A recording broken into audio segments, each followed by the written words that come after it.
പരിശുദ്ധ പരമ ദിവ്യകാരുണ്യത്തിന് എന്നേരവും ആരാധനയും സ്തുതിയും പുകഴ്ചയും ഉണ്ടായിരിക്കട്ടെ. പരിശുദ്ധ പരമ ദിവ്യകാരുണ്യത്തിന് എന്നേരവും ആരാധനയും സ്തുതിയും പുകഴ്ചയും ഉണ്ടായിരിക്കട്ടെ. പരിശുദ്ധ പരമ ദിവ്യകാരുണ്യത്തിന് എന്നേരവും ആരാധനയും സ്തുതിയും പുകഴ്ചയും ഉണ്ടായിരിക്കട്ടെ.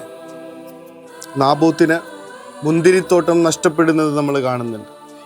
രാജാവ് ആഹാബ് അയാളുടെ മുന്തിരിത്തോട്ടം അയാളെ ചതിയിൽ കൊലപ്പെടുത്തി കൈവശപ്പെടുത്തുന്നത് നമ്മൾ കാണുന്നുണ്ട്. അതോടുകൂടി ഇന്നത്തെ ഒന്നാമത്തെ വായന അവസാനിക്കും. പ്രതിവചന സങ്കീർത്തനം നമ്മൾ കേൾക്കും, കർത്താവേ എൻ്റെ നെടുവീർപ്പുകൾ ശ്രവിക്കണമേ. അതൊരു തുടക്കം മാത്രമായിരുന്നു എന്നൊക്കെ പറയൂല നമ്മൾ. It was just A beginning. ഇനിയാണ് ശരിക്കുമുള്ള കഥ ആരംഭിക്കുന്നത്. ശരിക്കും അടുത്ത ദിവസങ്ങളിൽ കാണാം അതിന് പകരമായിട്ട് സ്വർഗം എങ്ങനെയാണ് നാബോത്തിന് വേണ്ടിയിട്ട് ആഹാബിനോട് പ്രതികാരം ചെയ്യുന്നതെന്ന്. നെടുവീർപ്പുകളൊന്നും വെറുതെ ആവില്ല.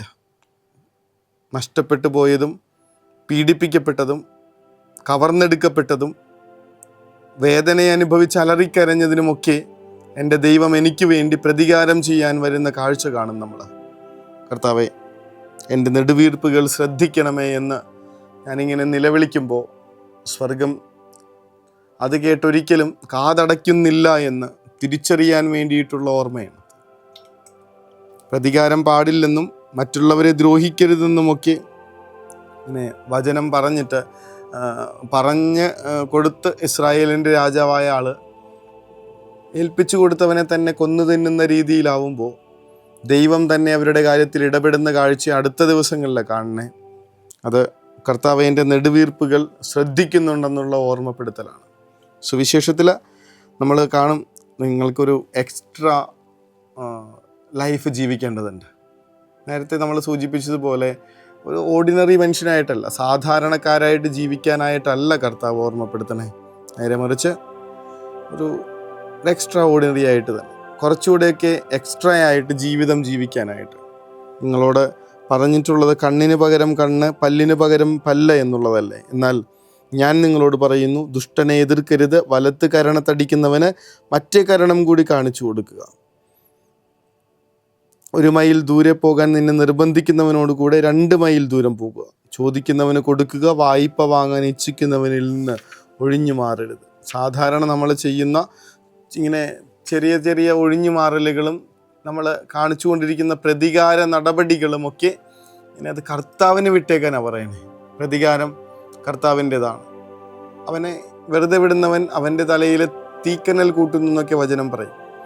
ഈ ഒരു കാര്യങ്ങളൊക്കെ മറ്റുള്ളവരെന്നെ ഇങ്ങനെ ചവിട്ടി മെതിക്കുന്ന നേരത്ത് എൻ്റെ വേദനകളും എൻ്റെ പ്രയാസങ്ങളുമായിട്ട് ഇങ്ങനെ കർത്താവിങ്കിലേക്ക് നെടുവീർപ്പുകൾ ഉയർത്തുക. എന്നിട്ട് കർത്താവ് ആഗ്രഹിക്കുന്ന വിധത്തിൽ അവരെ കൂടുതൽ സ്നേഹിക്കുക. എളുപ്പമല്ല കാര്യം, എളുപ്പമല്ല. പക്ഷേ അതാണ് വചനത്തിൻ്റെ ഓർമ്മപ്പെടുത്തൽ. നമ്മൾ ജീവിക്കുന്ന ജീവിതം, എന്നെ ഒരാൾ തല്ലിയാൽ തിരിച്ചു തല്ലാന്നുള്ളത് ഒരു നാച്ചുറൽ ഇൻസ്റ്റിങ്ക്റ്റാണ്. എന്നെ ഒരാൾ കളിയാക്കിയാൽ അറ്റ്ലീസ്റ്റ് എൻ്റെ മുഖം വാടുക എന്നുള്ളതെങ്കിലും സാധാരണക്കാരുടെ ജീവിതം. പക്ഷേ കർത്താവ് പറയണത് അതല്ല. ഒരാൾ എന്നെ എൻ്റെ ഉടുപ്പ് വലിച്ചെടുക്കാനായിട്ട് നോക്കുകയാണെങ്കിൽ, മേലങ്കി വലിച്ചെടുക്കാൻ നോക്കുകയാണെങ്കിൽ ഉടുപ്പ് കൂടി കൊടുക്കുക. എൻ്റെ വലത്ത് കരണത്തടിക്കുന്നവൻ്റെ അടുത്ത് എന്നിട്ട് പറയണം, നീ എൻ്റെ ഇടത്തെ കരണം കൂടി അടിച്ചോ. എന്നിട്ട് ബാക്കി കർത്താവ് നോക്കുന്നേ. അതാണ് ഒന്നാമത്തെ വായനയിലും കർത്താവിൻ്റെ നെടുവീർപ്പുകൾ ശ്രദ്ധിക്കണമേ. കർത്താവ് ശ്രദ്ധിക്കുന്നുണ്ട് ഇതൊക്കെ. അതുകൊണ്ട് ഒന്നിനെക്കുറിച്ചും ആകുലപ്പെടേണ്ട. എനിക്ക് കിട്ടിയിരിക്കുന്ന വേദനകളെക്കുറിച്ച്, മറ്റുള്ളവരെനിക്ക് നൽകിയിരിക്കുന്ന പരിഹാസങ്ങളെക്കുറിച്ച്, നിന്റെ ശത്രുക്കളുടെ മുൻപിൽ അവിടുന്ന് നിനക്ക് വഴിയൊരുക്കും. അവരുടെ മുൻപിൽ നിനക്ക് വിജയകിരീടം നൽകും. വചനം പറയുന്ന കാര്യമാണ്. ഇതൊന്നും നമ്മളെ പ്രയാസപ്പെടുത്തണ്ട. ഈ ജീവിതത്തിൽ വരുന്ന ബുദ്ധിമുട്ടുകൾ, നിസ്സഹായ അവസ്ഥയോടുകൂടി നിന്നു പോകേണ്ടി വരുന്ന അവസ്ഥകൾ, തിന്മ ചെയ്തവർ വിജയിക്കുന്നുവെന്ന് എനിക്ക് തോന്നിപ്പോകുന്ന നിമിഷങ്ങൾ ഒന്നും മനസ്സ് തളർത്താതെ മുന്നോട്ട് പോകാനായിട്ടുള്ള കൃപയാണ് പ്രതിവചന സങ്കീർത്തനത്തിൻ്റെ പ്രാർത്ഥന. കർത്താവെ എൻ്റെ നെടുവീർപ്പുകൾ ശ്രദ്ധിക്കണം. എല്ലാ നെടുവീർപ്പുകളും ഇങ്ങനെ പ്രയാസങ്ങൾ അനുഭവിക്കുന്ന, വേദനകളിലൂടെ കടന്നു പോകുന്ന, മുറിപ്പെടുത്തലുകൾ കൊണ്ടുണ്ടാകുന്ന എല്ലാ നെടുവീർപ്പുകളും ആ കർത്താവിൻ്റെ തിരുസന്നിധിയിലേക്കും തിരുക്കരങ്ങളിലേക്കും ഈ ദിവ്യകാരുണ്യ സന്നിധിയിലേക്കും സമർപ്പിച്ചുകൊണ്ട് ഈശോയുടെ ശക്തിക്ക് വേണ്ടിയിട്ടും വലിയ കരുത്തിന് വേണ്ടിയിട്ടും തളർന്നു പോവാതിരിക്കാനായിട്ടുള്ള പ്രത്യാശയ്ക്ക് വേണ്ടിയിട്ടും ഒന്ന് ചേർന്ന് പ്രാർത്ഥിച്ച് ആശീർവാദം ഏറ്റുവാങ്ങും.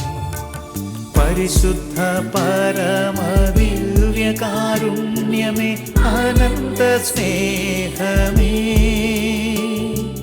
പരിശുദ്ധ പരമദിവ്യകാരുണ്യമേ, അനന്ത സ്നേഹമേ.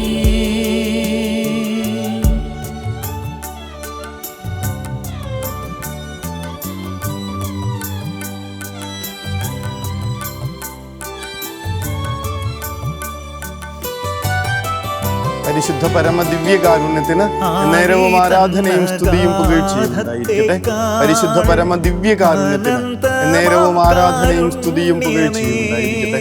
പരിശുദ്ധ പരമ ദിവ്യകാരുണ്യത്തിന് നേരവും ആരാധനയും സ്തുതിയും പുകഴ്ചയും ഉണ്ടായിരിക്കട്ടെ. കർത്താവേ, എൻ്റെ നെടുവീർപ്പുകൾ ശ്രദ്ധിക്കണമേ. മനസ്സ് കലങ്ങുന്ന വിധത്തില്, ഹൃദയം നുറുങ്ങുന്ന വിധത്തിലുള്ള എല്ലാ പ്രയാസങ്ങളും നെടുവീർപ്പുകളോടുകൂടെ കർത്താവിൻ്റെ കരങ്ങളിലേക്ക് ഏൽപ്പിച്ചു കൊടുത്ത് നമുക്ക് ഉറങ്ങാൻ പോകാം. പ്രതികാരവുമായി അവിടുന്ന് നമ്മുടെ കൂടെ നിൽക്കുക തന്നെ ചെയ്യും. വഴികാട്ടിയായി അവിടുന്ന് നമ്മുടെ കരം പിടിക്കും. സ്വസ്ഥമായ നിദ്ര ആശംസിക്കുന്നു. ഈശോ അനുഗ്രഹിക്കട്ടെ. കരുണതൻ കയർ പിടിച്ച് നയിച്ചിടും സ്നേഹമേ, ദിവ്യകാരുണ്യ സ്നേഹമേ, പരിശുദ്ധ സ്നേഹമേ, പരിശുദ്ധ പരമദിവ്യകാരുണ്യമേ, അനന്ത സ്നേഹമേ,